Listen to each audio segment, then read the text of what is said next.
We are just so glad to have you here. The last passenger train that ran from Minette to Foley, and that's what our focus is today, is how that rail line from Minette to Foley changed Baldwin County. 100 years ago was very, very different than it is now.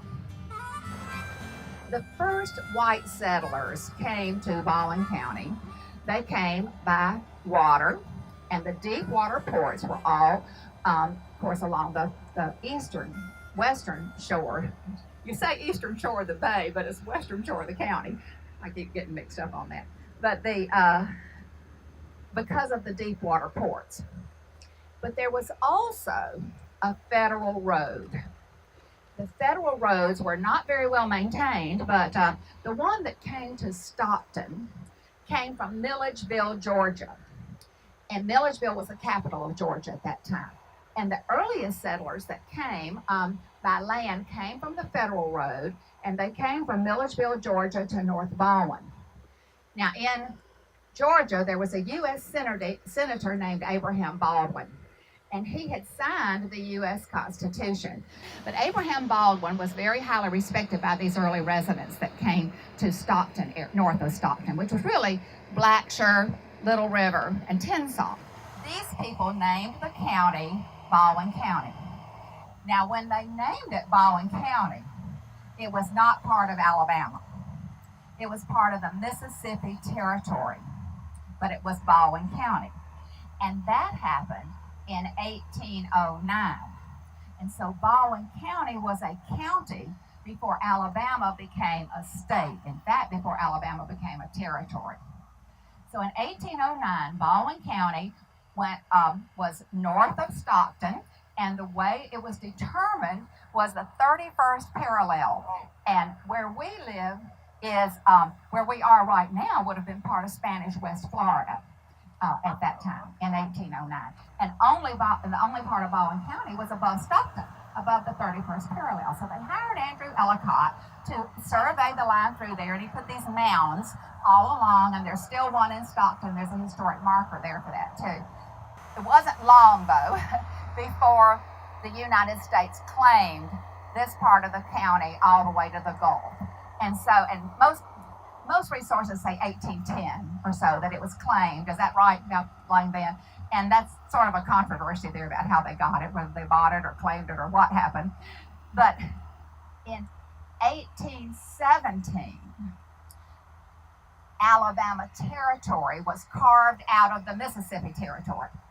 And so 200 years ago, last year, was Alabama Territory Day. So it was 2 years then before Alabama became a state in 1819. So that's why the Alabama 200 celebration, 200 years of Alabama's birthday, is a 3-year celebration. Last year in 2017 was Territory Day in December. And then this year, we were supposed to be celebrating places. Then this year we're celebrating the people, and next year will be our stories. And the actual 200th birthday of Alabama will be in December of 2019. So the 200 celebration is a 3-year celebration, and that's why it does so long. There were people living on the eastern shore, and by this time there were many boats going back and forth from the eastern shore to Mobile. Minette, the town of Minette, and many of you probably think, why in the world is it named Minette? Minette Bay is in Spanish Fort, and you may have crossed Minette Basin on 225. That's where Minette was, and that's why it was named Minette, the town of Minette. L&N Railroad began its connection to Mobile. First, they went from Montgomery to Pensacola at a place called Pollard, is where the switch was. But then the L&N built their railroad through the north part of Baldwin County to Hurricane Landing, which is near Crossroads on 225 and Minette, up that way, where the Ghost Fleet was all part. But the railroad went to there. But then to get to Mobile, they had to put the cars onto barges that had tracks on them, and they went through a canal that was dug. So during the war between the states, the railroad went through what is today Bay Minette and stopped at the hurricane landing there, the river, on the Tensas River. Bay Minette, one of the investors in the railroad, or on the board of directors of the railroad, and this is what this whole growth development in Baldwin County revolves around: land investors. There's a man named Hand, J.D. Hand. Well, Hand had bought lots of land for the Bay Minette Land Company around the railroad. And he was instrumental in having the town of Bay Minette move from Minette Basin to where it is today, along the railroad track. Then, after the war between the states, the L&N, it wasn't long before the L&N began construction of the railroad across the Delta, which is still just about the same track they built in 1869 and 1870s. And the county seat by this time had been moved to Daphne. In 1869, the legislature moved the county seat from Blakely to Daphne, which is where the Nicholson Center is today, right near Bayside, Mayday Park. That's where the county courthouse was. So Hand went to the Alabama legislature and lobbied to have the county seat moved from from Daphne to Bay Minette, because he owned all this land around Bay Minette. He gave land to build a courthouse, and they raised money to build a courthouse in Bay Minette. All right, now on your program, on your folder that's in there, we're now going to go on, we'll sort of be following that now. And the photographs that are there are sort of things we're going to see, the places for today, and you can sort of compare then and now. The map that you have, the large map, is 1928, and it is a sample of what was published in the county by people who were land investors. Now, the land investors all along this track were actually the ones that built the railroad. And from most of the information I can find out, they owned a lot of stock with L&N, but they built it themselves. These people, Loxley, Roberts, Foley, Hand, along the way, they built it, and then the L&N took over. They sold it to L&N, but it's called the Spur Line. It was intended to go all the way to Fort Morgan. When the advertisements, as like you see it almost at the back, there was one from Foley, told the wonderful climate of Baldwin County. And of course, these investors were trying to sell the land along the way. When the homeowners or home seekers would come here, they usually knew somebody else that was already here. Now, the family that you see on the front were the Coon family. That was Bill and Lethe Coon, and they actually were from Ohio, and they knew a group of Amish who had been here, and most of the Amish had returned. They lived here in Bay Minette out Phillipsville Road. And so when the Coons came, they knew the Amish that were here, even though they weren't Amish, and they rented their house. But when they would come and get off here at the depot, they would stay in a hotel, and there was usually, of course, there were real estate agents everywhere, and they would probably bring with them the ad, and they would find that real estate agent and would go see the property. And the Coons did buy a piece of property out of, which is just a little, the other side of Bay Minette here. Now, like I say, first the railroad was just to Pollard, to Pensacola. Then when the L&N extended it, this is part of the extension that you're seeing right here, when to go on to the Delta.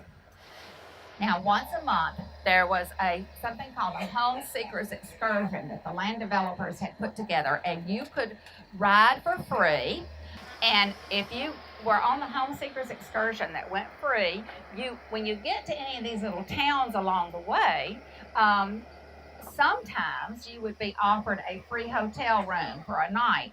And what you would do is, of course, listen to the real estate agent, give you some of the spiel about the land just exactly like they do today. But you can see here to the right, of course, this would have been what, a turnaround of Y, but it's also the going to the south here. Out of the railroad tracks here, there was a sanatorium built by Dr. Campbell, and it was like a hospital, but the upstairs was a ward for people that needed permanent institutionalization, and it was destroyed in a fire. And most of the rail bed, when it was taken up, most of it was purchased by private people along the way. Much of it you'll see in Robertsdale, Loxley and Robertsdale and Foley, Somerdale very smartly took over and purchased the rail line there and used it for their city parks and property there. So almost along where we are now, the stop was Canby Station. It was named Canby Station after a Civil War general at first, but then later it was named Stapleton when the Staples came in and had a store there. In Stapleton was a stop where the train would stop, of course, take on water for the engine. But in 1906 and in 1916, there were terrible hurricanes in Baldwin County. And it left just piles of dead trees everywhere. And after a while, as the trees rotted, just the pine knots or the lighter wood was left lying on the ground. Well, the railroad realized that if they could burn this lighter wood, it would save a lot of money on coal. So they converted one of the engines converted the smokestack to be able to burn these pine knots or pine wood. And people around here would gather pine knots, and there would be boxes along the stop at Stapleton where they could put the wood they had gathered, and one of them told me they would leave a note there with how many cords they had left, or I don't know how they measured it, but that had left there. And then the railroad would stop here at Stapleton, pick up the wood, take on water, and take the note, and the railroad would mail them a check. The engine, you do see a picture of it there, and it says Foley Limited on the picture, I think. But you can see the upper smokestack in one picture is a smaller smokestack, but the smokestack was to reduce the cinders that came out of burning the wood, and it was converted. Well, people started calling this the Pine Knot Special. And the lady that just told me her mother came to Bay Minette said she rode the Pine Knot Special. After the railroad was closed, there was a reenactment that I'll tell you a little bit more about in 1958 and 59 for the sesquicentennial of Baldwin County. And the L&N sent an old railroad car here. It was not a wood-burning engine. I don't think it was a steam engine, and some old cars, so that for 2 weeks, every evening, people could get on. They got on in costume, and they went to Bay Minette for a program, and then went back home all along the spur line. And that's, as far as we know, that's the last time any passengers were on that line, was in 58 or 59. I said 58, but the sesquicentennial would have been 59. So the Pine Knot Special then, even when it was no longer burning pine knots, people still call the engine the Pine Knot Special as it came south. They still call the train the Pine Knot Special rather than the Foley Limited, which was the name that's written there on the picture. In Loxley, you can really see where the rail bed was, really good. And in Loxley, there is, the depot is gone now, but she has a great picture of it right here. And then the fire station is right there in downtown Loxley. There's still one packing shed still standing there. Most of them burned in a fire in the 60s. There was a big hotel there, and you see the hotel picture in your hand. In the late, about 1918, Baldwin County had a terrible influenza epidemic. And during that time, the hotel closed because of the contagiousness of the disease and because the owner had the flu as well. And many, many people died. I think they say like a fourth of Baldwin County died during that time. When the hotel closed, all of the goods were sold, and the lady that bought the rocking chair knew the story. And it was Miss Ellison that lived right there on the railroad tracks, and she had that rocking chair in her living room when she was telling me the story. And when Miss Ellison died, she gave me the rocking chair. The advertisement that you see in there, that's particularly from Foley, advertises citrus. And that was the main farm product until the 1930s freeze. That the Foley High School their yearbook, the first ones were named the Satsuma. Alberta was, of course, the peaches that was named for the farming that was there in my hand. And Loxley was the crossroads of the telegraph line and the railroad. As long as a telegraph line, it was called the wire road because it was the telegraph wire. And just east of that, Rosington was a big intersection because there was another road that came from the north down that way, 112 that came down that way, going to Pensacola, because the connections from the eastern shore to Pensacola was the vital connection. Most of the roads were either the old Spanish Trail, which today is sort of Highway 90 a little bit, and Loxley, of course, was on the old Spanish Trail.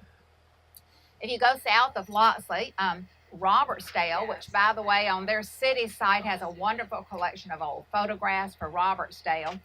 In Robertsdale was first Silver Hill.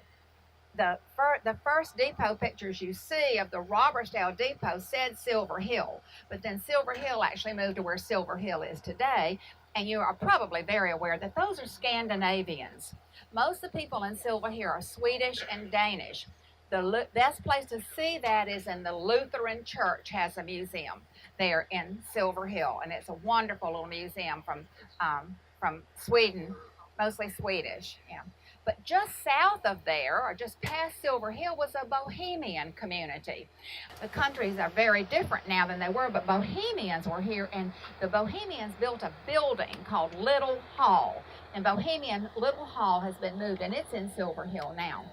Robertsdale was also the big Czechoslovakian community, and the PZK Hall that's on 104 was built by the Czechoslovakians, people more than 100 years ago.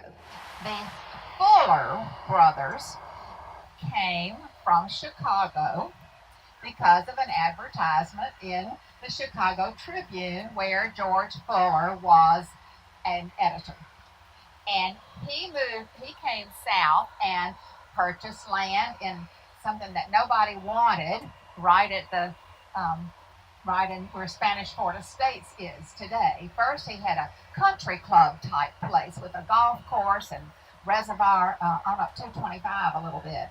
But then he developed Spanish Fort Estates. So that battlefield has been developed into houses, but into subdivision. But many of the breastworks have been preserved. And they donated the main fort of the Spanish Fort is Fort McDermott. They have donated that. So if you're on Spanish Main, it's better to park if you go around Confederate Drive, but you can walk up onto Fort McDermott now. It's been preserved. 2 or 3 cute little things about Stapleton here.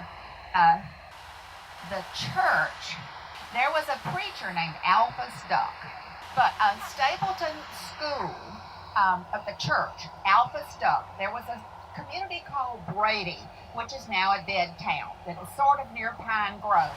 So Alpha's Duck had the men in the church move it on logs. They just cut logs and rolled the logs, and if it get past one log, they'd go get the log from the back and put it in the front and rolled it to Stapleton. And that's Stapleton Methodist Church today. Also in Stapleton, the school there has a building that is used as a classroom now. Might be my daughter's classroom. As a classroom now, that was a teacherage. And there are 3 still left in Baldwin County. Most public schools had a house on campus where the teacher, principal, usually it was just, if it's a one or two teacher school, then one of them was the principal, that lived in that house. And that one is still in existence there at Stapleton, one of the original teacherages.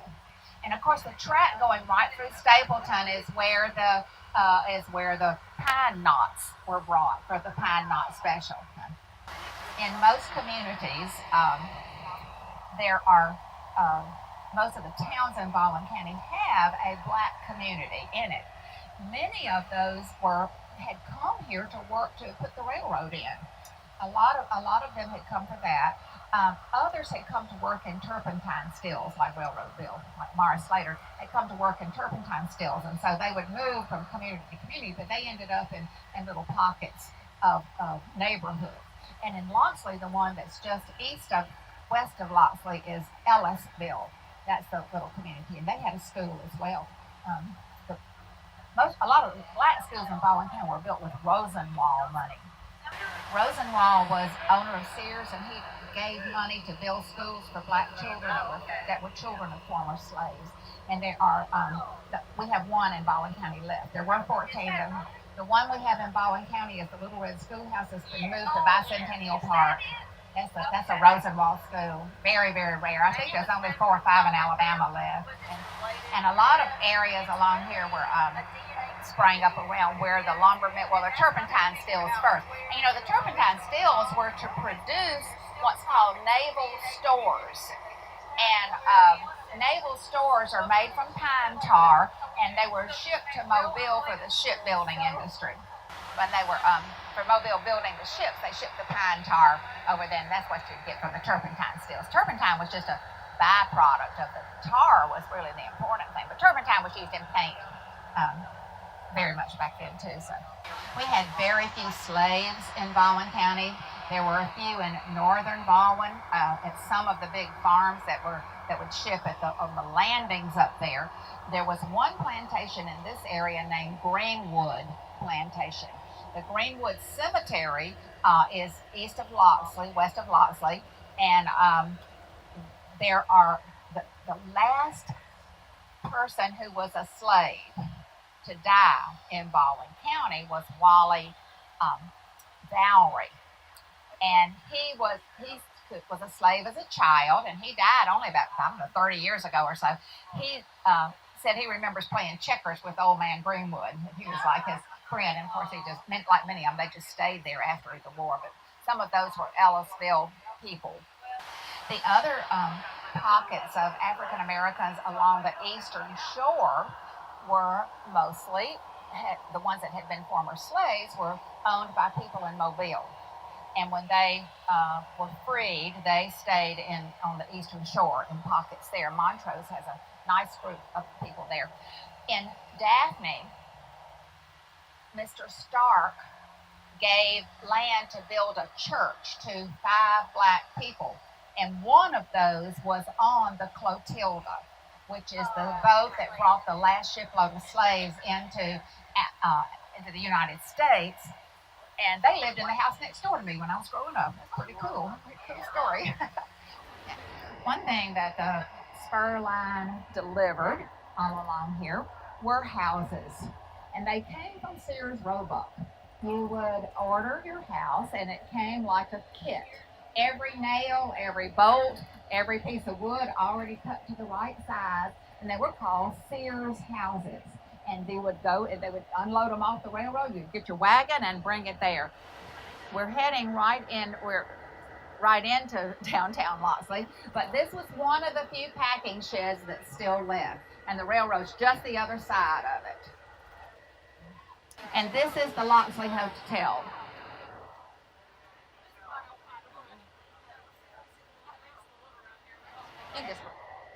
A town got its name by the postmaster.